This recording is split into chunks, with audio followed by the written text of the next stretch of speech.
Rock 95, that is Weezer, their latest and Hero. And joining me this morning, a pleasure to talk with TD. Is it Benton? Benton, that's right, man. Good to meet you, Jeff. Well, good to meet with you as well. You guys have a really cool band in White Collar Sideshow. And we had your song, Bring Out Your Dead, in our mosh. Was that 2 weeks ago? I want to say something like that. Yeah, something.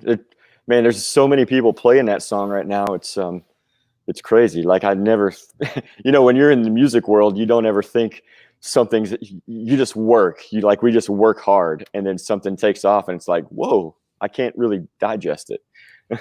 Well, it sounds like you call Arkansas your home, but you're not really home much. Yeah, Arkansas, Fort Smith, Arkansas, man, that's our town. And we've been on the road for 12 years. Like we tour, and then we've toured in New Zealand, Brazil, Chile, Germany, Poland, like a lot of different places we never thought we'd ever be, and all over the U.S. and every small town, every barbershop, whoever books us, will do it. Cool. Well, tell me about the band. I know it's you and your wife, and maybe how did you guys meet? I assume it was probably through music. Yeah, no, when we first met, we actually met at church, and strangely enough, looking at each other's tattoos, and met and got married 3 months later. She didn't even really know I played drums, and she was always a singer. So we met and never knew this would become our life. I was having these crazy dreams. Later on, she managed a multi-million-dollar music company, similar to like a mom and pop shop's version of Musician's Friend and that kind of thing. And then I was a drum salesman, and I was working the storefront. So we worked together. We got married, and January will be 20 years actually. But my wife learned how to play bass when we were recording our first EP. Oddly enough, that was in St. Paul, Minnesota, is where we recorded our first EP.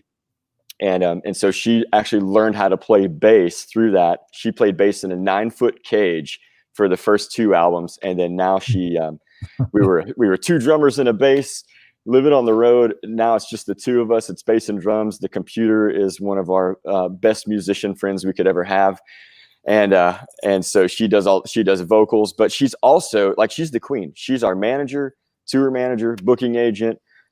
She does all the business. That's her degree, and I do all the creative. So it's a great team. Yeah, I could tell that. It's just because on the email that I got from you guys. So that was funny. Yeah. Well, 20 years. Holy cow. That's congratulations on that. That's outstanding, by the way. Thanks, brother, man. It's been a long, strange trip.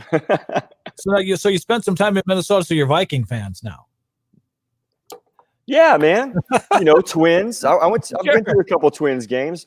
Growing up in Arkansas, there's no pro sports. So it's the Arkansas Razorbacks, man. That's our team. And you got Dallas is 5 hours away. Kansas City is 5 hours away. So, you've kind of got these. Yeah. But New Orleans has been a second home to us so much that I'm kind of a New Orleans Saints fan through this process. Well, we've run their season a couple of times in the last few years. Oh, come on. I know this.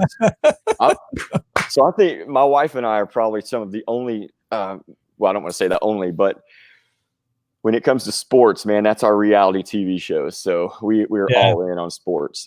Well, tell me about the sound of the band. It's got a little, with an industrial sound to it. There's a little maybe similarity to some zombie stuff a little bit, but. Yeah, when we first started, it was all instrumental. Some of my biggest influences are like White Zombie, Rob Zombie, 9 Inch Nails. So you have that kind of industrial rock sound. But I grew up like a Doors fan, Pink Floyd, The Wall, a lot of that kind of jam take on music. And but Chris Basford is our producer, and he also worked a lot with Rob Zombie. He works a lot with Nickelback, Avril Lavigne, Tommy Lee, and he helped us really define our sound. When we got into our second album, he was the producer for that album, and really coming out of the gate, we got you sound like Rob Zombie, you sound like 9 Inch Nails, all this stuff. But the new album, I feel like we're coming into our own voice, because it's kind of a mashup of industrial, country, rock, punk, a lot of influences I wrote most of that album. We were touring in Brazil, and you know, there's not a lot of English speaking that's happening down there. So I had a little bit of time on my hands, and I got to thinking, like, man, I'm into all these different influences. You know, I'm getting older in life, and how do I mix all these genres? Because I feel like that's who I am in this. And yeah, so it's bass and drums live, and the computer does everything. We did everything in the studio, and we do our own original films that go along with the show. So it's kind of its weird, strange Pink Floyd The Wall, Twilight Zone feel, oddly enough, right? We can talk about that in a minute. But I did want to mention, though, that Doors cover might be one of the craziest versions of that particular song that I've heard. It's excellent. Man, you know, when you take on a song that, like, I'm one of the biggest Doors fans. I grew up with that embedded in so many biographies before the internet. You know, you're reading music biographies, and now you can Wikipedia anything. But man, I like Break On Through. You know, when you take on a song that huge, it's for me, I was thinking from the perspective of, man, if Jim was alive today, how would he see it as a creative take on something that he created? Like, I didn't want to go and reinvent the wheel. I wanted to do something that was artistic and creative to our approach. And man, it came out great. There's a lot of haters. I get it too. Like, I'm a huge fan of music. So when someone does a cover song of something that is just spectacular already, and it's a great tune, man, I can get like, ooh, I don't know about that. But that's part of it, right? I mean, that's part of the process. Well, I think it's spectacular. You need to send that to me, because we do this special every day during a lunch hour. We do complete covers for about 40 minutes straight with Zimmy. So send that to me. We'll definitely add that one. What tell me about these movies and these videos, and we'll play the song here in just a second. Bring Out Your Dad. That was one I was watching, but that is well made. You're right. It's got, because there's a lot going on, but it's got a little bit of a mini movie. Yeah. Yeah. Yeah. We, so when we first started, you know, of course, again, like Nine Inch Nails, White Zombie, Rob Zombie kind of really changed my perspective coming out of the 80s of hair metal into this new music that you're adding visuals, it's a show. And so when we first started, I was like, man, why don't we write, you know, our own kind of film? Pink Floyd The Wall, again, is such a big influence, where you're not just playing for an audience, but you're actually showing them, you know, what's going through your head, or what's going through your heart, your mind, trying to give them a different approach than just words. So you have 2 or 3 different meanings to what you could be, you know, trying to portray. And so, yeah, with every album, we do a film, and it plays behind us live, and we edit the whole show to the film. And so when we actually sell our merch, you know, you get a CD and a DVD, if anyone still uses those archaic products. But I feel like it's grown through our process of the first EP to the second album. The second album was called The Witch Hunt, and we did this whole horror film, and each song was a different character in every video. And at the end, it's a play on humanity. Like, who are we? You know, it kind of points yourself back into the mirror.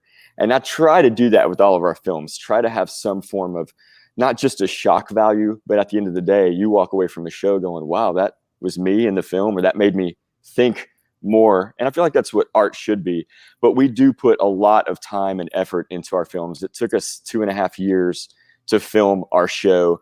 5-star Productions in Fort Smith, Arkansas. Our editor is Travis Joyner. He's been with us since day one, and he still believes in what we do, and just genius stuff. And you can kind of tell what we're into. Twilight Zone, Sin City, Tarantino, you know, it has a lot of that vibe. But again, like when you're playing a different country, those films, you know, you don't even have to speak the language. People come up to you after, and they're like, man, I get it. And that's what art should do. It should inspire. It should challenge people's thinking. It should encourage people to dream big, only if you have $5 in the back of your pocket, like us. I know you've got a lot of stuff out there for people to purchase, including I think it's the latest album, I Didn't Come Here to Die, correct? That's right. Yeah, people can grab that. I know it's on Apple Music and other places as well. You're starting to book shows then for late fall or 2021. What are you doing? Gosh, we had so much lined up this year. It was great. 14 festivals. And then, you know, we try to book in and out of that. Curtain Call Records, we signed with them last year, and they've really been a lot of salt and pepper to the last 14 years of what we've kind of put together. But right, like the virus, man, the virus has, there's been cancellations, reschedules to cancel. So it looks like we might have a festival in Indiana that hasn't really backed out yet coming up. Summer Bash is what it's called, but we're still not sure. We've got a show in Austin coming up in July, but I'm not quite sure that's still happening. We just had a festival in December that just canceled, or October, excuse me. So it's hard to really tell like what the future is of what's happening. And you can't really predict because, you know, you're booking 3 to 6 months away. So you're already booking into next year. So it's kind of hard to figure out what we're doing, like what to do. So social media has really become a crutch for us in this, and challenging. I mean, it's just challenging. Yeah, no doubt. And hopefully we don't lose any of these bands, because there's some really talented ones out there, including you guys. And I hope this COVID doesn't kill some of those smaller and upcoming independent bands. So we'll see. Time will tell. Sure. I know you're all over on social media. People can follow you and check you out, White Collar Sideshow. But boy, if you ever get a chance to come up to Minnesota, I would love to see what you guys present. I really do. Oh man, I'd love to connect for sure. Honestly, I love Minneapolis. Our drum company, Risen Drums, is based out of Minneapolis, and I've been with them since 2002, and just a wonderful, wonderful company.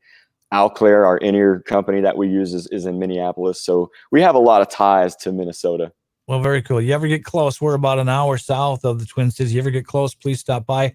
Thank you so much for your time. We're going to play the song here in just a second. But again, thank you so much for joining us this Friday morning. Oh, man, it's an honor to be here. And thanks for having me, Jeff. I super appreciate you playing our stuff. Let's fire this up. White Collar Sideshow, and bring out your dad on Rock 95. Thanks, Guy. Thanks, buddy.